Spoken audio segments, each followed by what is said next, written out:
Hi friends, welcome back to Anitha's happy home. இன்றைக்கி வீடியோவில் நான் வந்துட்டு தயிர் உர போடுறது எப்படி அப்படின்னு தான் நான் சொல்லியிருக்கேன்.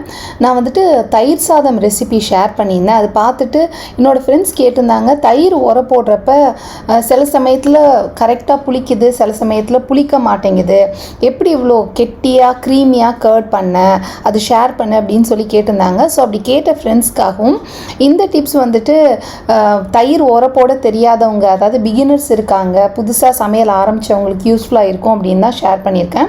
நான் வந்துட்டு பால் வந்து பார்த்திங்கன்னா அக்ஷயகல்பா அப்படின்னு சொல்லிட்டு ஒரு பிராண்டு தான் யூஸ் பண்ணுறேன். ஆர்கானிக் மில்க்கு ரொம்ப திக்காக இருக்காது, குழன்னு இருக்காது. ஏன்னா அது பசும்பால், கொஞ்சம் தண்ணியாக தான் இருக்கும்.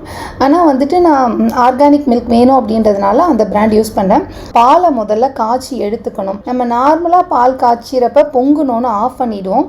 நீங்கள் தயிருக்கு உர போடுறப்ப என்ன பண்ணுங்கள், பொங்குனதுக்கப்புறம் ஒரு 5 minutes அது சிம் பண்ணி வச்சிங்க அப்படின்னா நமக்கு வந்துட்டு பசும்பால் கொஞ்சம் தண்ணியாக இருக்கும், பேக்கெட் பால் திக்காக இருக்கும். ஆனால் பசும்பால் வந்துட்டு ரொம்ப திக்காக இருக்காது.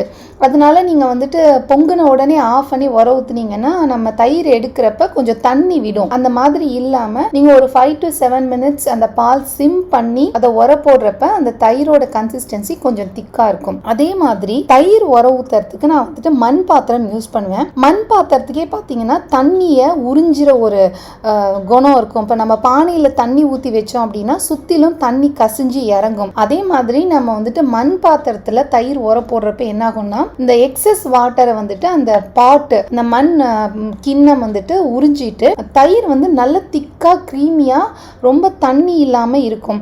அதனால தான் நான் வந்துட்டு மண் பாத்திரம் யூஸ் பண்ணுவேன். டெய்லியும் இந்த மண் பாத்திரத்தை சுத்தமாக வாஷ் பண்ணிக்கிங்க. 2-3 நாளைக்கு ஒரு வாட்டி நல்ல வெயிலில் வச்சு எடுத்துக்கணும். அப்படி இல்லைன்னா வெளியில் வந்துட்டு ஃபங்கஸ் மாதிரி ஃபார்ம் ஆகிடும். அதை அவாய்ட் பண்ணிக்கிறதுக்கு இது மட்டும் பண்ணோம் அப்படின்னா நம்ம அந்த பாத்திரத்தையும் நல்லா நீட்டாக மெயின்டைன் பண்ண முடியும். பால் நல்லா ஆறணும். கை பொறுக்கிற சூடுன்னு சொல்லுவாங்கல்ல, அதாவது நம்ம காஃபி குடிக்கிறப்ப எந்த அளவு சூடாக குடிப்போமோ அதை விட ஒரு பாதி அளவு ஆறி இருக்கணும். அந்த அளவு ஆறினதுக்கப்புறம் ஒரு 50 ml அளவு பாலை எடுத்துட்டு நீங்கள் உர போடுறதுக்காக தயிர் வச்சுருக்கீங்கள அந்த தயிரோட நல்லா கலந்து விட்டுக்குங்க. நிறைய பேர் என்ன பண்ணுவாங்கன்னா பாலில் வந்துட்டு ஒரு ஸ்பூன் தயிரை போட்டு மிக்ஸ் பண்ணிடுவாங்க.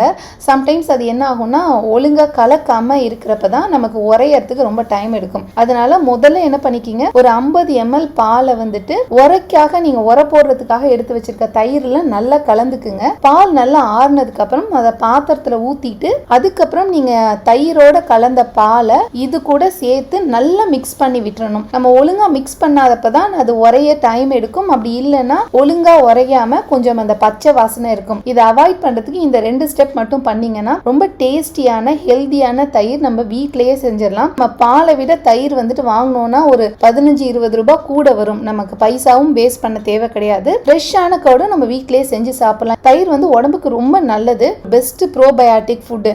நம்ம பைசா கொடுத்து என்னென்னவோ ப்ரோபயாட்டிக் ட்ரிங்க் சாப்பிட்றோம். பட் நமக்கு தயிர் மட்டும் வீட்லயே டெய்லி போட தெரிஞ்சுது, டெய்லி ஃப்ரெஷ் கர்ட் சாப்பிட்டோன்னா நமக்கு ஒரு அடிஷ்னல் ப்ரோபயாட்டிக்கே தேவைப்படாது. சென்னை மாதிரி வெதருக்கு 4 to 5 ஹவர்ஸ்லேயே தயிர் உறைஞ்சிரும். நீங்கள் குளிர் பிரதேசத்தில் இருக்கிறீங்கன்னா ஹாட் பாக்ஸில் 8 ஹவர்ஸாவது வைங்க.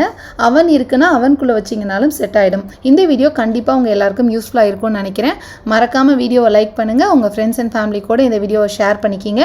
இது வரைக்கும் நீங்கள் என்னோட சேனலுக்கு சப்ஸ்கிரைப் பண்ணலைன்னா அனிதாஸ் ஹாப்பி ஹோம்க்கு சப்ஸ்கிரைப் பண்ணுங்கள். நெக்ஸ்ட் இன்னொரு யூஸ்ஃபுல் இன்ஃபர்மேஷனோட உங்களை நான் மீட் பண்ணுறேன். அது வரைக்கும் be cool, be happy, bye bye.